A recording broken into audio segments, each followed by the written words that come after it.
Hey everyone! Today, we're showing you exactly how to download and install Cursor AI code editor so you can start coding smarter, not harder. First, head over to the official iCursor AI website. You can do this by typing iCursor AI code editor in Google and clicking the official link.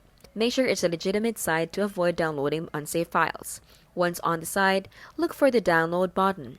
Select your opening system, Windows, macOS, or Linux. Click to download the installer file. After downloading, open the installer file. Follow the on-screen instructions, usually clicking Next a few times, agreeing to the terms, and selecting your install location. When the installation finishes, launch iCursor AI. You might need to log in or create an account before you can start coding with AI features. And that's it! You've got iCursor AI code editor ready to go. Don't forget to like and subscribe for more quick and tech tutorials from us. This has been How to Literally, where we keep things smart and simple and scam-free.